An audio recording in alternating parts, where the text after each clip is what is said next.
चक्र क्या है? कल्पना नहीं, मानव चेतना का वैज्ञानिक मैप। यह विषय किसी रहस्यमयी कहानी या धार्मिक कल्पना पर नहीं, बल्कि मानव शरीर, मस्तिष्क और चेतना के आपसी संबंध की एक अत्यंत गहरी और व्यवस्थित समझ पर आधारित है। क्योंकि भारतीय योग, तंत्र और उपनिषदिक परंपरा में चक्रों को कभी भी शारीरिक अंग नहीं कहा गया, बल्कि इन्हें चेतना के कार्यात्मक केंद्र माना गया। यानी ऐसे एनर्जी इंफॉर्मेशन नोड्स जहां शरीर, मन और मस्तिष्क एक साथ इंटरैक्ट करते हैं।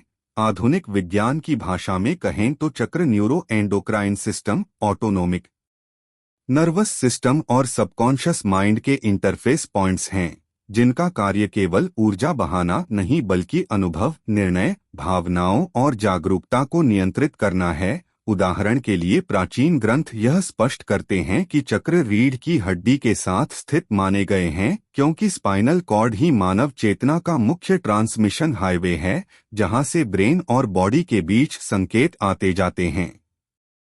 और यह कोई संयोग नहीं है कि आधुनिक न्यूरोसाइंस भी मानती है कि रीढ़ से जुड़ी नर्व्स हमारे भावनात्मक और शारीरिक संतुलन को नियंत्रित करती हैं। मूलाधार से सहस्रार तक चक्रों का क्रम दरअसल चेतना के विकास का क्रम है, जहां मानव की चेतना केवल जीवित रहने की प्रवृत्ति से निकलकर विचार, करुणा, विवेक और अंतः व्यापक जागरूकता तक पहुंचती है। मूलाधार चक्र को सुरक्षा, अस्तित्व और भय से जोड़ा गया क्योंकि यह एड्रेनल ग्रंथियों और सर्वाइवल इंस्टिंक्ट से मेल खाता है। स्वाधिष्ठान रचनात्मकता, आनंद और प्रजनन से जुड़ा है क्योंकि यह हार्मोनल बैलेंस और डोपामिन सिस्टम से संबंधित है। मणिपुर आत्मविश्वास, निर्णय और शक्ति का केंद्र है जो पाचन तंत्र और मेटाबॉलिज्म से जुड़ा है। अनाहत करुणा और भावनात्मक संतुलन का प्रतीक है जो हृदय और पैरासिम्पैथेटिक नर्वस सिस्टम से जुड़ता है। विशुद्ध अभिव्यक्ति और सत्य का केंद्र है जो वोकल सिस्टम और ब्रेन कम्युनिकेशन नेटवर्क से मेल खाता है। आज्ञा चक्र निर्णय, अवलोकन और अंतर्दृष्टि का केंद्र है, जिसे आधुनिक विज्ञान प्रीफ्रंटल कॉर्टेक्स और पीनियल ग्लैंड से जोड़ता है। और सहस्रार किसी शारीरिक बिंदु से अधिक चेतना की अवस्था है, जहां व्यक्ति स्वयं को केवल शरीर या विचारों तक सीमित नहीं मानता, बल्कि व्यापक अस्तित्व के साथ जुड़ा महसूस करता है। इसलिए चक्रों को घूमते हुए पहिए कहना प्रतीकात्मक है, क्योंकि यह दर्शाता है कि चेतना स्थिर नहीं है बल्कि निरंतर प्रवाह और प्रोसेसिंग में रहती है। ध्यान और योग का उद्देश्य इन चक्रों को जागृत करना नहीं बल्कि उन्हें संतुलित करना है, क्योंकि असंतुलित चक्र का अर्थ है असंतुलित मानसिक अवस्था, जैसे अत्यधिक भय, क्रोध, अस्थिरता या भ्रम। और यही कारण है कि प्राचीन ग्रंथों में चक्र साधना को आत्मविकास की वैज्ञानिक प्रक्रिया माना गया, न कि चमत्कार। आज के वैज्ञानिक शोध भी यह मानने लगे हैं कि ध्यान, श्वास और फोकस्ड अवेयरनेस से मस्तिष्क की संरचना बदलती है, न्यूरोप्लास्टिसिटी बढ़ती है और हार्मोनल संतुलन सुधरता है, जो मूल रूप से वही लक्ष्य है जिसे हजारों वर्ष पहले चक्र विज्ञान के माध्यम से समझाया गया था। इसलिए चक्र कोई अदृश्य कल्पना नहीं बल्कि मानव चेतना का एक ऐसा मैप है जो यह बताता है कि इंसान केवल मांस और हड्डियों का ढांचा नहीं है, बल्कि एक बहुस्तरीय प्रणाली है जहां शरीर, मस्तिष्क, भावनाएं और चेतना एक साथ कार्य करते हैं। और जब इन स्तरों को समझकर साधना की जाती है, तब मानव अपनी सीमाओं को पहचानता है और नियंत्रित करना सीखता है। यही कारण है कि चक्र विज्ञान आज भी प्रासंगिक है और आने वाले समय में मानव चेतना को समझने की सबसे महत्वपूर्ण कुंजी बन सकता है। मानव शरीर सिर्फ मांस नहीं है, ऊर्जा, शरीर और फिजिकल बॉडी का संबंध। यह विषय उस मूलभूत गलतफहमी को तोड़ता है कि इंसान केवल हड्डियों, मांसपेशियों, रक्त और अंगों से बना एक जैविक ढांचा है, जबकि भारतीय योग, आयुर्वेद और तंत्र परंपरा स्पष्ट रूप से बताती है कि भौतिक शरीर केवल सबसे बाहरी परत है। उसके भीतर एक सूक्ष्म लेकिन अत्यंत सक्रिय ऊर्जा तंत्र कार्य करता है, जिसे प्राणमय कोश, मनोमय कोश और विज्ञानमय कोश जैसे स्तरों में समझाया गया है।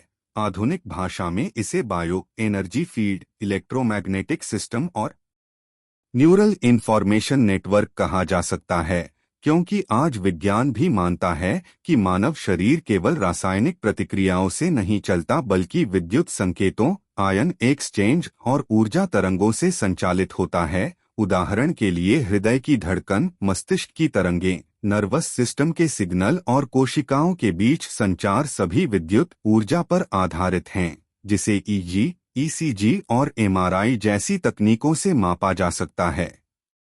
यही कारण है कि प्राचीन ग्रंथों में कहा गया कि प्राण के बिना शरीर केवल निर्जीव पदार्थ है। प्राण कोई रहस्यमय तत्व नहीं बल्कि वह जीवन ऊर्जा है जो ऑक्सीजन, श्वास, रक्त प्रवाह और तंत्रिका संकेतों के माध्यम से पूरे शरीर में गतिशील रहती है। ऊर्जा शरीर और भौतिक शरीर का संबंध ठीक वैसा ही है जैसे सॉफ्टवेयर और हार्डवेयर का। हार्डवेयर मौजूद हो लेकिन सॉफ्टवेयर न चले तो सिस्टम बेकार हो जाता है। उसी प्रकार शरीर स्वस्थ दिख सकता है, लेकिन यदि ऊर्जा प्रवाह बाधित हो जाए तो मानसिक अवसाद, भय, थकान, निर्णय क्षमता की कमी और अंततः शारीरिक रोग उत्पन्न होते हैं। यही कारण है कि कई बीमारियां मेडिकल रिपोर्ट में साफ नहीं दिखती लेकिन व्यक्ति भीतर से टूट चुका होता है। योग शास्त्र बताता है कि नाड़ियां ऊर्जा के मार्ग हैं और चक्र ऊर्जा के नियंत्रण केंद्र, और यह कोई संयोग नहीं कि ये मार्ग रीढ़, हृदय और मस्तिष्क जैसे महत्वपूर्ण न्यूरल हब्स से जुड़े बताए गए हैं। आधुनिक साइको न्यूरो इम्यूनोलॉजी भी स्वीकार करती है कि मन की स्थिति सीधे इम्यून सिस्टम और हार्मोनल बैलेंस को प्रभावित करती है। यानी भावनात्मक असंतुलन ऊर्जा शरीर को प्रभावित करता है और वही असंतुलन समय के साथ भौतिक रोग बन जाता है। ध्यान, प्राणायाम और योगासनों का उद्देश्य शरीर को मोड़ना नहीं बल्कि ऊर्जा प्रवाह को पुनः संतुलित करना है ताकि मस्तिष्क, हार्मोन और अंग एक समन्वित प्रणाली की तरह काम करें। यही कारण है कि नियमित ध्यान से न केवल मानसिक शांति आती है बल्कि ब्लड प्रेशर, हार्ट रेट और स्ट्रेस हार्मोन भी नियंत्रित होते हैं, जो इस बात का प्रमाण है कि ऊर्जा शरीर भौतिक शरीर को निर्देश देता है। भारतीय ग्रंथों में शरीर को मंदिर कहा गया क्योंकि यह चेतना का वाहन है, न कि अंतिम सत्य। और जब ऊर्जा शरीर कमजोर होता है तो भौतिक शरीर धीरे धीरे अपनी कार्यक्षमता खो देता है, जबकि जब ऊर्जा संतुलित होती है तो सीमित साधनों में भी व्यक्ति असाधारण मानसिक और शारीरिक शक्ति प्रदर्शित करता है। इसलिए यह समझना आवश्यक है कि मानव शरीर सिर्फ मांस नहीं है बल्कि एक बहुस्तरीय ऊर्जा प्रणाली है जहां विचार, भावना और श्वास भी उतने ही वास्तविक और प्रभावशाली हैं जितना रक्त और हड्डियां। और जब यह समझ विकसित होती है तब स्वास्थ्य केवल बीमारी न होने की स्थिति नहीं रह जाता बल्कि पूर्ण संतुलन और जागरूक जीवन की अवस्था बन जाता है। 7 चक्रों की संरचना। रीढ़ से मस्तिष्क तक चेतना का नेटवर्क का अर्थ यह समझना है कि भारतीय योग और तंत्र परंपरा में वर्णित 7 चक्र कोई काल्पनिक ऊर्जा बिंदु नहीं बल्कि मानव चेतना, तंत्रिका तंत्र और अंतःस्रावी ग्रंथियों एंडोक्राइन सिस्टम के बीच एक गहरा कार्यात्मक मॉडल हैं, जहां रीढ़ की हड्डी केवल शारीरिक सहारा नहीं बल्कि सूचना और ऊर्जा के प्रवाह का मुख्य स्तंभ मानी गई है। आधुनिक विज्ञान भी यह स्वीकार करता है कि रीढ़ और मस्तिष्क के बीच निरंतर विद्युत संकेत, न्यूरोकेमिकल संदेश और हार्मोनल नियंत्रण चलता रहता है, जिसे योग परंपरा ने प्रतीकात्मक भाषा में मूलाधार से सहस्रार तक 7 स्तरों में समझाया। मूलाधार चक्र रीढ़ के आधार पर स्थित माना गया और इसका संबंध जीवित रहने की प्रवृत्ति, भय, सुरक्षा और स्थिरता से जोड़ा गया, जो आधुनिक दृष्टि से एड्रिनल ग्रंथियों और फाइट और फ्लाइट प्रतिक्रिया से मेल खाता है। स्वाधिष्ठान चक्र को रचनात्मकता, प्रजनन और भावनात्मक प्रवाह से जोड़ा गया, जो सेक्स हार्मोन, लिम्बिक सिस्टम और डोपामिन, सेरोटोनिन संतुलन से संबंधित समझा जा सकता है। मणिपुर चक्र को इच्छा शक्ति, आत्मविश्वास और निर्णय क्षमता का केंद्र बताया गया, जो पाचन तंत्र, अग्न्याशय और मेटाबॉलिक कंट्रोल से जुड़ता है। अनाहत चक्र हृदय क्षेत्र में स्थित माना गया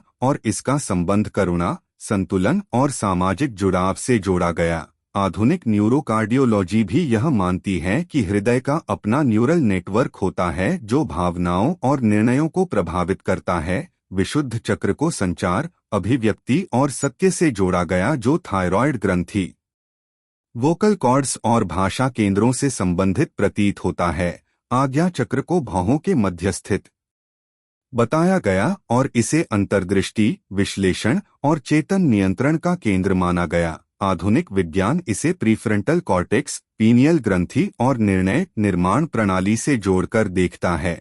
सहस्रार चक्र को मस्तिष्क के शीर्ष पर चेतना के उच्चतम स्तर का प्रतीक माना गया, जहां व्यक्ति की पहचान सीमित अहंकार से ऊपर उठकर व्यापक अस्तित्व से जुड़ती है। न्यूरोसाइंस में इसे उच्च कोहेरेंस, गामा वेव्स और डीप मेडिटेटिव स्टेट्स से जोड़ा जा सकता है।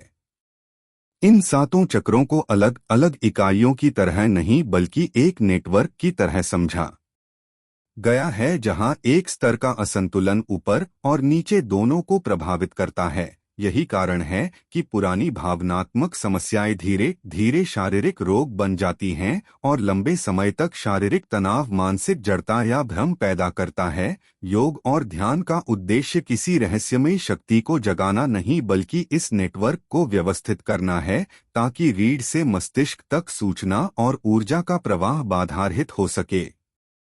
आधुनिक शोध भी यह संकेत देता है कि नियमित ध्यान से ब्रेन रीड कोहेरेंस बढ़ती है, हार्मोन संतुलित होते हैं और व्यक्ति की निर्णय क्षमता, भावनात्मक स्थिरता और एकाग्रता में वास्तविक सुधार आता है। इस प्रकार सात चक्रों की संरचना को यदि प्रतीकात्मक भाषा से बाहर निकालकर देखा जाए तो यह मानव शरीर, मन और चेतना के बीच एक अत्यंत सूक्ष्म लेकिन व्यावहारिक नक्शा बन जाती है, जो यह बताता है कि चेतना ऊपर से अचानक नहीं उतरती बल्कि रीढ़ की जड़ों से विकसित होकर मस्तिष्क की जागरूकता तक पहुंचती है। और जब यह नेटवर्क संतुलित होता है, तब मानव अपनी सीमित क्षमताओं से ऊपर उठकर स्पष्ट सोच, गहरे आत्मबोध और स्थिर मानसिक शक्ति का अनुभव करता है। मूलाधार से सहस्रार तक ऊर्जा कैसे ऊपर उठती है? यह प्रश्न किसी रहस्यमय चमत्कार से जुड़ा नहीं है, बल्कि मानव चेतना के क्रमिक विकास, तंत्रिका समन्वय और ऊर्जा प्रबंधन की एक अत्यंत व्यवस्थित प्रक्रिया को समझने का प्रयास है। भारतीय योगशास्त्र में जिसे कुंडलिनी ऊर्जा का आरोहण कहा गया है, वह वास्तव में उस स्थिति का प्रतीक है जहां मानव की बिखरी हुई जैविक, मानसिक और भावनात्मक ऊर्जा धीरे धीरे संगठित होकर उच्च स्तर की जागरूकता में परिवर्तित होने लगती है। मूलाधार चक्र को ऊर्जा का प्रारंभिक केंद्र इसलिए कहा गया क्योंकि यह जीवित रहने की मूल प्रवृत्तियों, भय, सुरक्षा और शारीरिक अस्तित्व से जुड़ा होता है। आधुनिक विज्ञान इसे रीढ़ के निचले भाग, पेल्विक नर्व नेटवर्क और एड्रेनल हार्मोन सिस्टम से जोड़कर देखता है। जब व्यक्ति लगातार भय, असुरक्षा और तनाव में रहता है तो उसकी ऊर्जा इसी स्तर पर अटकी रहती है और आगे नहीं बढ़ पाती। ऊर्जा का ऊपर उठना किसी बलपूर्वक क्रिया से नहीं बल्कि स्थिरता और सुरक्षा की भावना से शुरू होता है। जैसे ही व्यक्ति का जीवन अधिक संतुलित होता है, ऊर्जा स्वाधिष्ठान की ओर प्रवाहित होती है, जहां भावनाएं, रचनात्मकता और संबंधों की समझ सक्रिय होती है। यह चरण भावनात्मक परिपक्वता का संकेत देता है, क्योंकि यहाँ ऊर्जा सुख और दुख दोनों को अनुभव करना सीखती है, लेकिन उनमें डूबती नहीं है। इसके बाद मणिपुर चक्र का स्तर आता है, जहां ऊर्जा आत्मविश्वास, निर्णय क्षमता और आत्मनियंत्रण में परिवर्तित होती है। यही वह स्तर है जहां व्यक्ति प्रतिक्रियाशील होने के बजाय उत्तरदायी बनना सीखता है। आधुनिक न्यूरोसाइंस इसे प्रीफ्रंटल कंट्रोल और गट ब्रेन एक्सिस के संतुलन से जोड़ता है। जब इच्छा शक्ति स्पष्ट होती है, तब ऊर्जा अनाहत की ओर बढ़ती है, जहां करुणा, सहानुभूति और संतुलन उत्पन्न होता है। यह कोई भावुकता नहीं बल्कि भावनात्मक परिपक्वता है, क्योंकि यहाँ व्यक्ति स्वयं और दूसरों दोनों को बिना आंतरिक संघर्ष के स्वीकार करता है। ऊर्जा का यह स्तर सामाजिक व्यवहार, हार्मोनल स्थिरता और हृदय मस्तिष्क तालमेल से गहराई से जुड़ा होता है। अनाहत के बाद ऊर्जा विशुद्ध की ओर जाती है, जहां अभिव्यक्ति, सत्य और संचार की शुद्धता आती है। यह स्तर केवल बोलने का नहीं बल्कि सोच और भावना के बीच स्पष्टता का होता है। आधुनिक दृष्टि से यह न्यूरल क्लैरिटी, थायरॉयड बैलेंस और कॉग्निटिव फ्लुएंसी से मेल खाता है। इसके बाद आज्ञा चक्र आता है, जहां ऊर्जा विश्लेषण, अंतर्दृष्टि और आत्मनिरीक्षण में बदल जाती है। यह वह अवस्था है जहां व्यक्ति बाहरी प्रभावों से कम और आंतरिक समझ से अधिक संचालित होता है। यहाँ निर्णय भय या लालच से नहीं बल्कि स्पष्टता से लिए जाते हैं। और अंतः सहस्रार वह प्रतीकात्मक अवस्था है जहां ऊर्जा व्यक्तिगत पहचान की सीमाओं से ऊपर उठकर व्यापक चेतना से जुड़ती है। आधुनिक विज्ञान इसे उच्च neural coherence, gamma brain waves और डीप मेडिटेटिव स्टेट्स से जोड़कर देखता है। महत्वपूर्ण बात यह है कि ऊर्जा ऊपर तभी उठती है जब नीचे के स्तर संतुलित हों। यदि मूलाधार में भय है तो ध्यान करने पर भी मन अशांत रहेगा। यदि मणिपुर कमजोर है तो करुणा भी अस्थिर होगी। इसलिए योग शास्त्र ने कभी भी ऊर्जा को जबरन ऊपर उठाने की सलाह नहीं दी, बल्कि जीवन शैली, आहार, श्वास और मानसिक अनुशासन के माध्यम से क्रमिक संतुलन पर जोर दिया। ऊर्जा का आरोहण कोई अचानक होने वाली घटना नहीं, बल्कि चेतना के परिष्कार की प्रक्रिया है, जहां शरीर, मन और विचार एक ही दिशा में काम करने लगते हैं। और जब यह समन्वय स्थापित होता है, तब व्यक्ति को न तो बाहरी उत्तेजनाओं की अधिक आवश्यकता रहती है और न ही आंतरिक संघर्ष उसे विचलित कर पाता है। यही कारण है कि मूलाधार से सहस्रार तक ऊर्जा का उठना वास्तव में मनुष्य के भीतर अव्यवस्था से व्यवस्था, प्रतिक्रिया से जागरूकता और सीमित पहचान से व्यापक चेतना की यात्रा का वैज्ञानिक और मनोवैज्ञानिक मॉडल है। जिसे सही संदर्भ में समझा जाए तो यह न तो रहस्यवाद है और न ही अंधविश्वास, बल्कि मानव संभावनाओं का एक गहरा और व्यावहारिक नक्शा है। कुंडलिनी शक्ति मिथक नहीं। सुप्त ऊर्जा का न्यूरोसाइंस का सही अर्थ तब समझ में आता है जब हम इसे चमत्कार, अलौकिक शक्तियों या रहस्यवाद से हटाकर मानव तंत्रिका तंत्र, मस्तिष्करीड समन्वय और चेतना की जैविक क्षमता के रूप में देखते हैं। क्योंकि योग और तंत्र ग्रंथों में जिस कुंडलिनी को सुप्त सर्पाकार ऊर्जा कहा गया है, वह वास्तव में मानव शरीर में पहले से मौजूद वह संभावित ऊर्जा है जो सामान्य जीवन में बिखरी हुई रहती है और केवल जीवित रहने, प्रतिक्रिया देने और आदतों में उलझी रहती है। आधुनिक न्यूरोसाइंस भी यह मानता है कि मानव मस्तिष्क अपनी कुल क्षमता का बहुत छोटा हिस्सा ही रोजमर्रा के जीवन में उपयोग करता है और अधिकांश न्यूरल सर्किट निष्क्रिय या कम सक्रिय अवस्था में रहते हैं। कुंडलिनी का जागरण किसी नई ऊर्जा को बाहर से लाना नहीं, बल्कि उसी मौजूदा ऊर्जा का पुनर्संगठन और उन्नयन है। रीढ़ की हड्डी में स्थित स्पाइनल कॉर्ड केवल संदेश भेजने वाली केबल नहीं, बल्कि एक जटिल प्रोसेसिंग सिस्टम है जहां से ऑटोनॉमिक नर्वस सिस्टम, एंडोक्राइन ग्रंथियां और मस्तिष्क के उच्च केंद्र नियंत्रित होते हैं। योग परंपरा ने जिस सुषुम्ना नाड़ी का वर्णन किया, वह आधुनिक भाषा में केंद्रीय न्यूरल पाथवे और ब्रेन स्पाइन इंटीग्रेशन का प्रतीक है। जब व्यक्ति ध्यान, श्वास नियंत्रण और मानसिक अनुशासन के माध्यम से सिंपैथेटिक और पैरासिम्पैथेटिक नर्वस सिस्टम के बीच संतुलन बनाता है, तब मस्तिष्क में न्यूरोप्लास्टिसिटी बढ़ती है, हार्मोनल स्राव नियंत्रित होता है और चेतना की गुणवत्ता बदलने लगती है। यही अवस्था कुंडलिनी के जागरण के रूप में वर्णित की गई। इस प्रक्रिया में अक्सर व्यक्ति को स्पष्टता, गहरी एकाग्रता, भावनात्मक स्थिरता और संवेदनशीलता में वृद्धि का अनुभव होता है, जिसे neuroscience gamma waves, theta alpha संतुलन और प्रीफ्रंटल कॉर्टेक्स की सक्रियता से जोड़कर देखता है।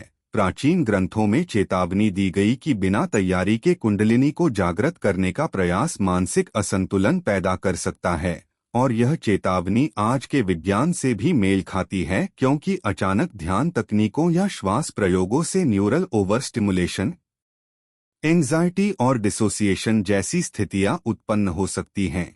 इसलिए कुंडलिनी को शक्ति नहीं बल्कि प्रक्रिया कहा गया।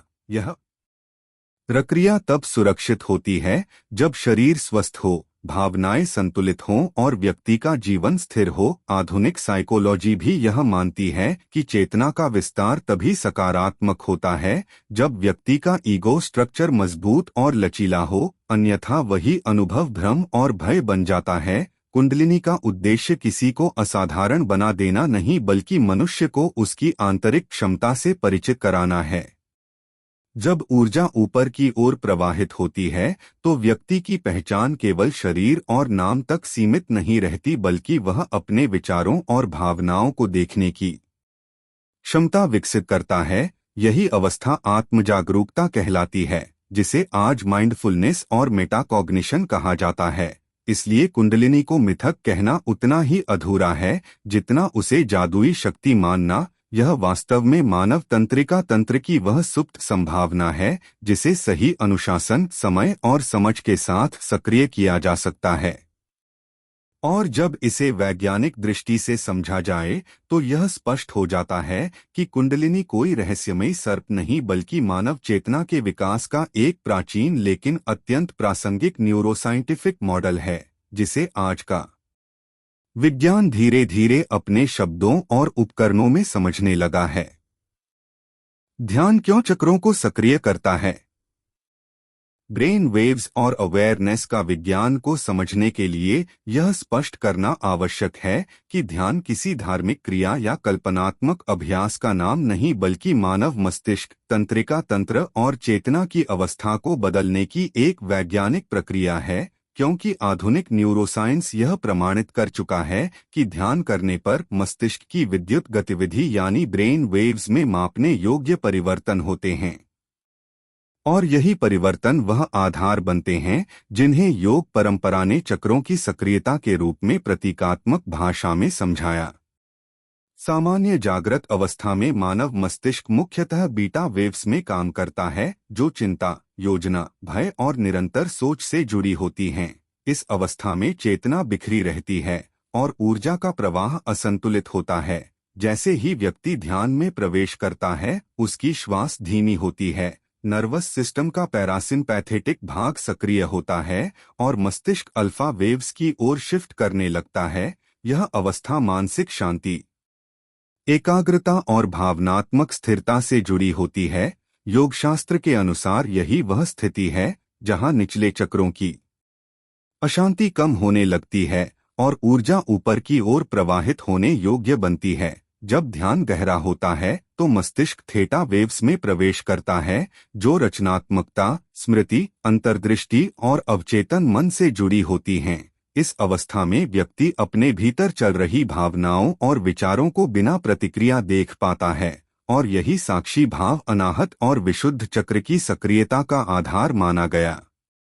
क्योंकि यहाँ भावनाएं दबाई नहीं जाती बल्कि संतुलित होती हैं। लंबे समय तक अभ्यास करने वाले साधकों में गामा वेव्स की सक्रियता देखी गई है, जो अत्यधिक स्पष्टता, करुणा और व्यापक चेतना से जुड़ी होती हैं। न्यूरोसाइंस मानता है कि गामा वेव्स मस्तिष्क के विभिन्न हिस्सों के बीच उच्च स्तर का कोहेरेंस पैदा करती हैं, और योग परंपरा इसी को आज्ञा और सहस्रार चक्र की जागृति के रूप में वर्णित करती है। ध्यान के दौरान रीढ़ और मस्तिष्क के बीच न्यूरल सिग्नल अधिक संगठित हो जाते हैं, हार्मोनल सिस्टम संतुलित होता है और शरीर की ऊर्जा अनावश्यक तनाव में खर्च होने के बजाय चेतना में निवेश होने लगती है।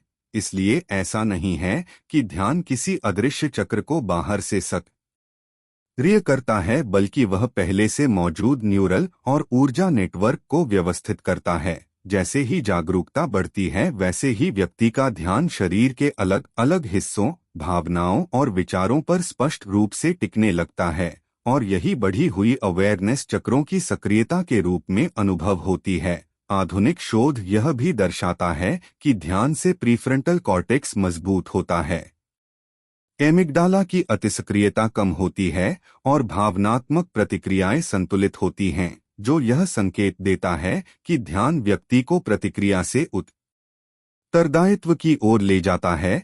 योगशास्त्र ने इसी क्रमिक विकास को ऊर्जा के आरोहण के रूप में समझाया। महत्वपूर्ण बात यह है कि ध्यान चक्रों को किसी जादुई तरीके से नहीं, बल्कि अवेयरनेस के विस्तार के माध्यम से सक्रिय करता है, क्योंकि जहां जागरूकता जाती है वहीं ऊर्जा संगठित होती है, और जब चेतना बिखरी हुई नहीं रहती तब शरीर, मन और ऊर्जा एक समन्वित प्रणाली की तरह काम करने लगते हैं।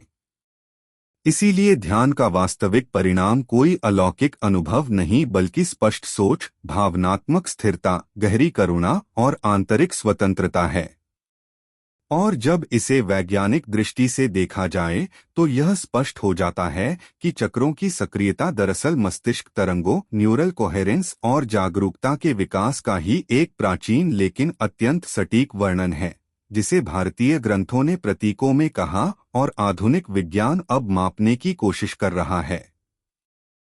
चक्र असंतुलन का असर भय, क्रोध, अवसाद और मानसिक कमजोरी को समझना इसलिए जरूरी है क्योंकि भारतीय योग और आधुनिक मनोविज्ञान दोनों इस बात पर सहमत हैं कि मानसिक समस्याएं अचानक पैदा नहीं होती बल्कि ऊर्जा, तंत्रिका तंत्र और भावनात्मक अनुभवों के लंबे असंतुलन का परिणाम होती हैं। योग परंपरा में चक्रों को चेतना और ऊर्जा के नियामक केंद्र कहा गया और आधुनिक भाषा में इन्हें न्यूरल नेटवर्क, हार्मोनल ग्रंथियों और भावनात्मक प्रोसेसिंग सिस्टम के रूप में देखा जा सकता है। जब मूलाधार चक्र असंतुलित होता है तो व्यक्ति में निरंतर भय, असुरक्षा, भविष्य की चिंता और अस्तित्व का डर बना रहता है।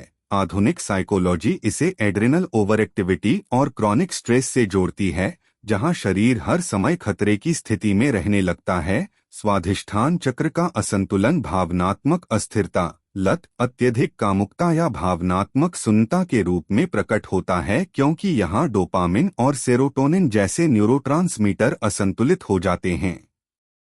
मणिपुर चक्र का असंतुलन क्रोध, हीन भावना, नियंत्रण की भूख या आत्मविश्वास की कमी पैदा करता है। आधुनिक दृष्टि से यह गट ब्रेन एक्सिस और आत्म पहचान से जुड़े न्यूरल सर्किट्स की कमजोरी को दर्शाता है। अनाहत चक्र असंतुलित होने पर व्यक्ति दूसरों से जुड़ने में असमर्थ हो जाता है। करुणा या तो अत्यधिक हो जाती है या पूरी तरह समाप्त, जिससे अवसाद, अकेलापन और भावनात्मक थकान उत्पन्न होती है। न्यूरोसाइंस बताता है कि लंबे समय तक भावनात्मक दर्द हार्ट ब्रेन कोहेरेंस को तोड़ देता है और इम्यून सिस्टम तक प्रभावित करता है।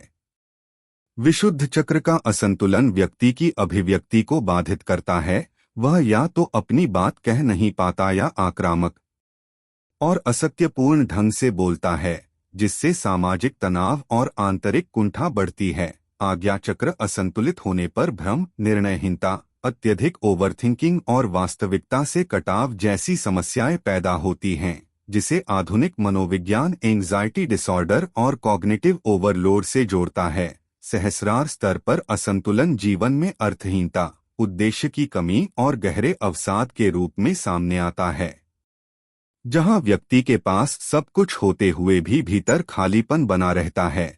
महत्वपूर्ण बात यह है कि योगशास्त्र ने कभी भी इन स्थितियों को पाप या कमजोरी नहीं कहा बल्कि ऊर्जा प्रवाह की गड़बड़ी माना, क्योंकि जब ऊर्जा किसी एक स्तर पर अटक जाती है तो वही भावना अतिरंजित रूप में व्यवहार बन जाती है। आधुनिक थेरेपी भी अब यह स्वीकार कर रही है कि भावनाओं को दबाने से नहीं बल्कि समझने और संतुलित करने से मानसिक स्वास्थ्य सुधरता है। ध्यान, प्राणायाम और जागरूक जीवन शैली इसलिए प्रभावी हैं क्योंकि वे न केवल लक्षणों को शांत करते हैं बल्कि उस मूल असंतुलन को ठीक करते हैं जहां से भय, क्रोध और अवसाद जन्म लेते हैं।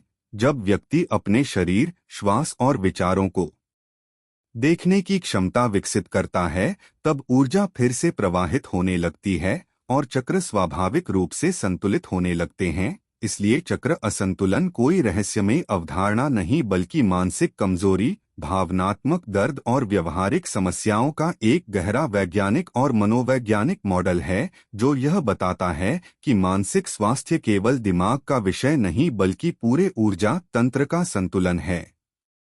और जब इस संतुलन को समझकर साधा जाता है, तब भय साहस में, क्रोध स्पष्टता में और अवसाद जागरूकता में परिवर्तित हो सकता है।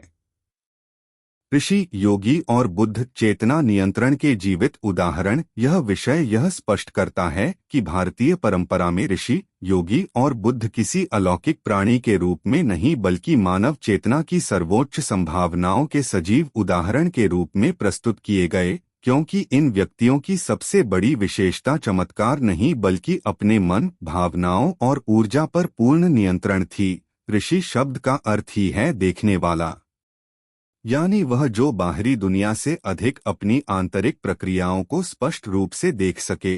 वैदिक ऋषियों ने कोई ग्रंथ, कल्पना, से नहीं रचे बल्कि गहन ध्यान और अवलोकन की अवस्था में चेतना के स्तरों, श्वास की गति, समय की अनुभूति और मन के व्यवहार को प्रत्यक्ष अनुभव के आधार पर समझा। आधुनिक न्यूरोसाइंस भी मानता है कि गहरे ध्यान की अवस्था में मस्तिष्क की डिफ़ॉल्ट मोड नेटवर्क शांत हो जाती है, जिससे व्यक्ति की पहचान विचारों से हटकर साक्षी भाव में चली जाती है। यही अवस्था ऋषियों की तपस्या का मूल थी। योगी उस व्यक्ति को कहा गया जिसने अपने शरीर, श्वास और मन को एकीकृत कर लिया हो। योग का शाब्दिक अर्थ ही जोड़ है, और योगी का लक्ष्य कभी भी दुनिया से भागना नहीं था बल्कि शरीर और चेतना के बीच टकराव को समाप्त करना था। ऐतिहासिक और चिकित्सकीय अध्ययन बताते हैं कि लंबे समय तक योग और ध्यान करने वाले साधकों में हार्ट रेट वेरिएबिलिटी बेहतर होती है, तनाव हार्मोन कम होते हैं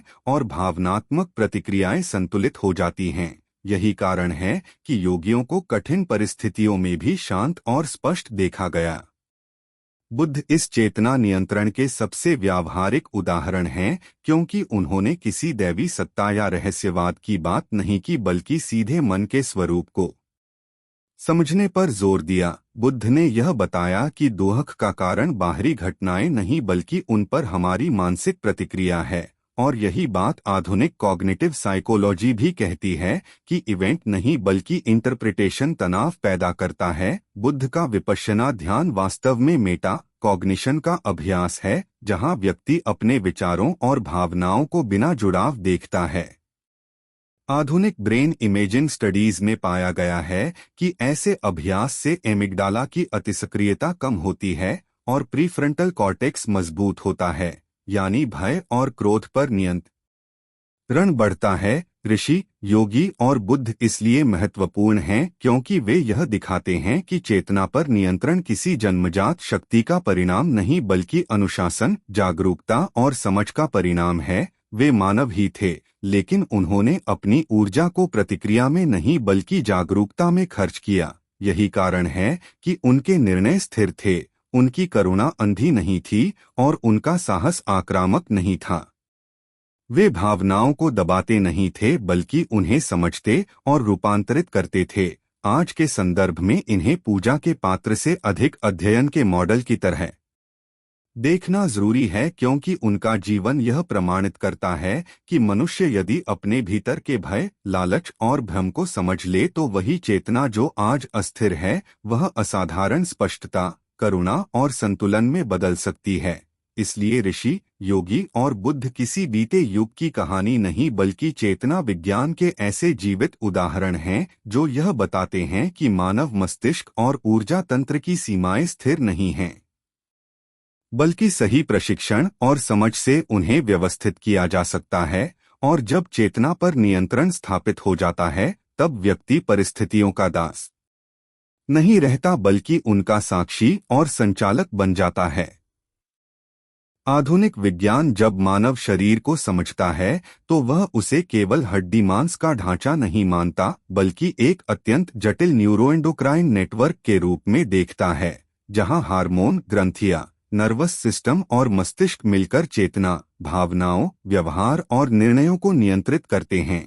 और यहीं पर चक्रों की प्राचीन अवधारणा और आधुनिक एंडोक्राइन सिस्टम के बीच एक गहरी समानता दिखाई देती है, क्योंकि योग और तंत्र शास्त्र जिन 7 प्रमुख चक्रों की बात करते हैं वे सभी रीढ़ की हड्डी के साथ साथ उन स्थानों पर स्थित बताए जाते हैं जहां आज विज्ञान प्रमुख हार्मोनल ग्रंथियों की पहचान करता है, जैसे मूलाधार चक्र का संबंध अधिवृक्क ग्रंथियों, एड्रेनल ग्लैंड्स से जोड़ा जाता है जो भय, तनाव और सर्वाइवल रिस्पॉन्स को नियंत्रित करती हैं।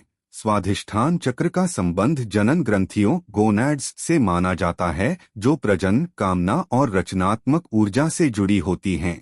मणिपुर चक्र को अग्न्याशय, पैंक्रियास से जोड़ा जाता है जो पाचन, ऊर्जा वितरण और आत्मविश्वास से संबंधित है।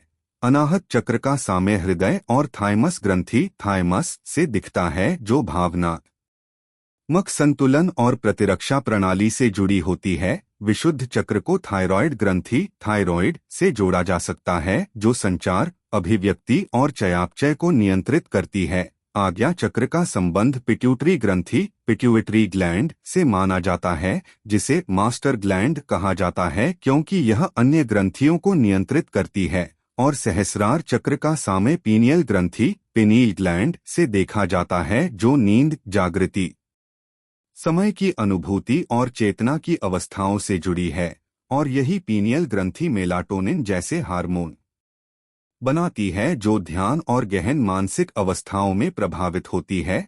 अब जब आधुनिक न्यूरोसाइंस ध्यान, योग और माइंडफुलनेस पर शोध करता है, तो यह पाया गया है कि नियमित ध्यान अभ्यास से हार्मोनल संतुलन बेहतर होता है, कोर्टिसोल जैसे स्ट्रेस हार्मोन कम होते हैं, सेरोटोनिन और डोपामिन जैसे न्यूरोट्रांसमीटर संतुलित होते हैं, और मस्तिष्क की संरचना तक में बदलाव देखे जाते हैं, जिससे यह संकेत मिलता है कि प्राचीन ऋषियों द्वारा बताए गए चक्र केवल प्रतीकात्मक कल्पनाएं नहीं थे, बल्कि वे मानव शरीर मन प्रणाली के सूक्ष्म अवलोकन पर आधारित थे। फर्क केवल इतना है कि प्राचीन परंपराओं ने इसे ऊर्जा और चेतना की भाषा में समझाया, जबकि आधुनिक विज्ञान इसे हार्मोन, न्यूरॉन और बायोकेमिकल सिग्नल्स की भाषा में व्यक्त करता है। और जब इन दोनों दृष्टिकोणों को साथ रखा जाता है, तो यह स्पष्ट होता है कि चक्र और एंडोक्राइन सिस्टम एक ही वास्तविकता को दो अलग अलग दृष्टिकोणों से समझने का प्रयास हैं, जहां एक भीतर के अनुभव और चेतना की बात करता है और दूसरा बाहरी माप और प्रयोग की, लेकिन दोनों का संकेत एक ही सत्य की ओर जाता है कि मानव शरीर और मन एक गहराई से जुड़ा हुआ ऊर्जा सूचना तंत्र है, जिसे संतुलित और जागरूक अवस्था में लाया जा सकता है। आज का मानव पहले से कहीं अधिक सुविधाओं, तकनीक और जानकारी से घिरा हुआ है, फिर भी वह भीतर से थका हुआ, असंतुलित, बेचैन और शक्तिहीन महसूस करता है, और इसका मुख्य कारण शरीर की कमजोरी नहीं बल्कि ऊर्जा का लगातार रिसाव और ध्यान की भारी कमी है, क्योंकि आधुनिक जीवन शैली में मनुष्य की चेतना बाहरी उत्तेजनाओं में इतनी उलझ गई है कि उसकी आंतरिक ऊर्जा कभी एक जगह टिक ही नहीं पाती। सुबह आंख खुलते ही mobile screen, notification, social media, तुलना, डर, भविष्य की चिंता और अतीत की स्मृतियां दिमाग पर हमला कर देती हैं, जिससे मस्तिष्क हमेशा बीटा वेव अवस्था में रहता है, जहां तनाव, दौड़ और असंतोष हावी होता है, और यही स्थिति धीरे धीरे शरीर के हार्मोनल संतुलन को बिगाड़ देती है। कोर्टिसोल लगातार ऊंचा रहता है, नींद गहरी नहीं होती, पाचन कमजोर पड़ता है, भावनाएं अस्थिर हो जाती हैं, और व्यक्ति बिना किसी शारीरिक बीमारी के भी खुद को कमजोर महसूस करने लगता है। योग और चेतना विज्ञान इसे ऊर्जा रिसाव कहता है, जहां हमारी जीवन शक्ति विचारों, भावनात्मक झटकों, अपूर्ण इच्छाओं, भय, क्रोध, ईर्ष्या और निरंतर मानसिक शोर में बह जाती है। प्राचीन समय में मनुष्य का जीवन धीमा था, प्रकृति के साथ तालमेल में था, ध्यान, मौन और श्वास पर स्वाभाविक रूप से जागरूकता थी, जिससे ऊर्जा भीतर केंद्रित रहती थी।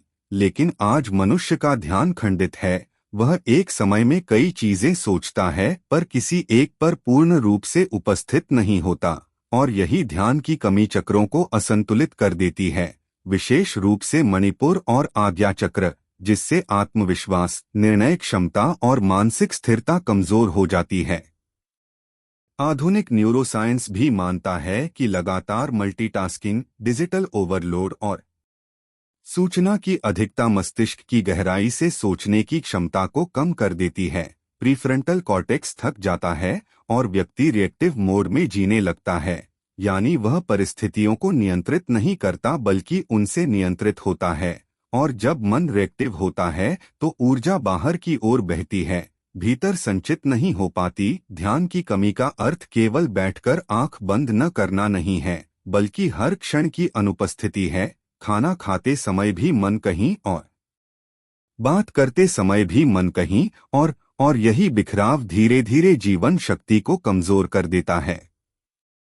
ध्यान अभ्यास, श्वास जागरूकता और मौन के क्षण इस ऊर्जा रिसाव को रोकने का विज्ञान है, क्योंकि जब मन एक बिंदु पर टिकता है तो नर्वस सिस्टम शांत होता है, हार्मोन संतुलित होते हैं और ऊर्जा फिर से भीतर प्रवाहित होने लगती है। जिससे व्यक्ति बिना बाहरी साधनों के भी स्थिर, स्पष्ट और शक्तिशाली महसूस करता है। और यही कारण है कि आज का मानव साधनों से भरा होने के बावजूद भीतर से खाली महसूस करता है, क्योंकि उसने ऊर्जा को संभालने की कला और ध्यान की मूलभूत समझ को खो दिया है। यह प्रश्न कि क्या हर व्यक्ति कुंडलिनी शक्ति जगा सकता है, आध्यात्मिक कल्पना नहीं बल्कि एक गंभीर चेतना विज्ञान का विषय है, क्योंकि कुंडलिनी कोई बाहरी शक्ति नहीं बल्कि मानव तंत्रिका और ऊर्जा तंत्र में सुप्त रूप से विद्यमान वह संभावित क्षमता है जिसे जागृत करने के लिए योग्यता, अनुशासन और मानसिक परिपक्वता अनिवार्य मानी गई है। शास्त्रों और योग परंपरा के अनुसार हर मनुष्य में कुंडलिनी का बीज मौजूद है, लेकिन इसका अर्थ यह नहीं कि हर व्यक्ति वर्तमान अवस्था में उसे सुरक्षित रूप से जगा सकता है। ठीक उसी तरह जैसे हर व्यक्ति के पास मांसपेशियां होती हैं, पर हर शरीर ओलंपिक स्तर का भार नहीं उठा सकता, क्योंकि कुंडलिनी जागरण शरीर, मस्तिष्क और चेतना तीनों पर एक साथ प्रभाव डालता है। और यदि तंत्रिका तंत्र, मन और जीवन शैली तैयार न हो तो यह ऊर्जा ऊपर उठने के बजाय अवरोधों से टकराकर असंतुलन पैदा कर सकती है।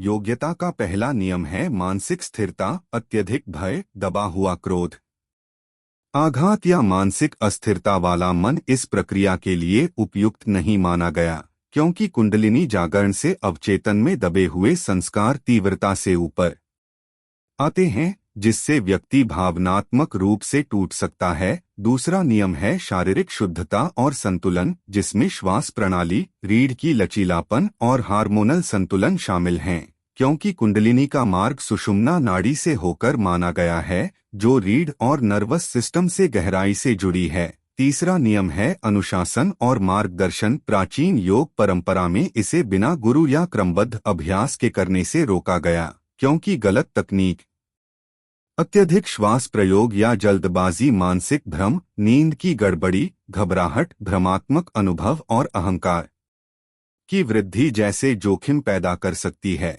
जिन्हें आधुनिक मनोविज्ञान न्यूरो ओवरस्टिम्युलेशन और डिसोशिएटिव सिम्पटम्स के रूप में पहचानता है। आज के समय में सबसे बड़ा जोखिम यह है कि कुंडलिनी को एक त्वरित शक्ति या चमत्कारी अनुभव के रूप में प्रस्तुत किया जाता है, जबकि वास्तव में यह दीर्घकालिक चेतना विकास की प्रक्रिया है, जिसमें नैतिकता, संयम, ध्यान और आत्मजागरूकता मूल आधार हैं। इसलिए यह कहना अधिक सटीक होगा कि हर व्यक्ति में कुंडलिनी की संभावना है, लेकिन हर व्यक्ति की वर्तमान अवस्था, मानसिक तैयारी और जीवन शैली उसे जागृत करने के लिए उपयुक्त नहीं होती। और सुरक्षित मार्ग वही है जहां पहले ध्यान, श्वास, जागरूकता और मानसिक संतुलन विकसित किया जाए, ताकि ऊर्जा जागरण चेतना का विस्तार बने, न कि मानसिक और शारीरिक असंतुलन का कारण।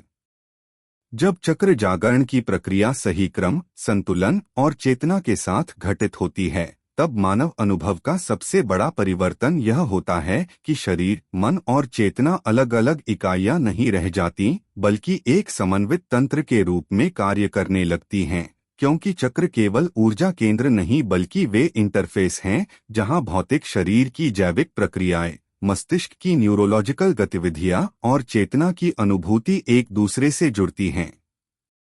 मूलाधार के संतुलन से शरीर में स्थिरता, सुरक्षा और जीवन ऊर्जा की निरंतरता स्थापित होती है, जिससे भय और असुरक्षा की भावना स्वतः कम होने लगती है। स्वाधिष्ठान के सक्रिय होने पर भावनाएं अव्यवस्थित प्रतिक्रिया देने के बजाय रचनात्मक प्रवाह में बदलती हैं और व्यक्ति अपनी इच्छाओं पर नियंत्रण नहीं बल्कि समझ विकसित करता है। मणिपुर के जागरण से आत्मविश्वास, निर्णय क्षमता और इच्छा शक्ति में स्पष्टता आती है, क्योंकि यहाँ पाचन, ऊर्जा रूपांतरण और मानसिक दृढ़ता एक साथ संगठित होते हैं।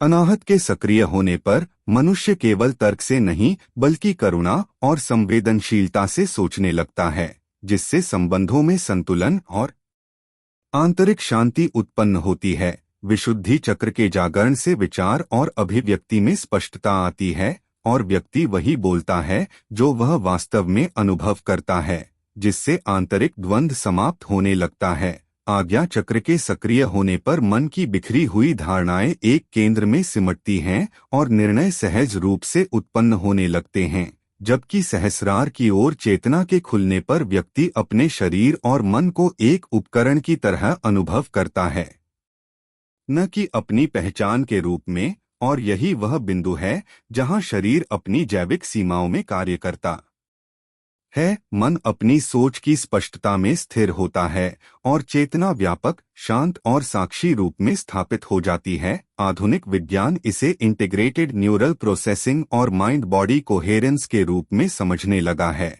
जहां हार्मोन, तंत्रिका संकेत और मानसिक अवस्था एक ही लय में काम करते हैं।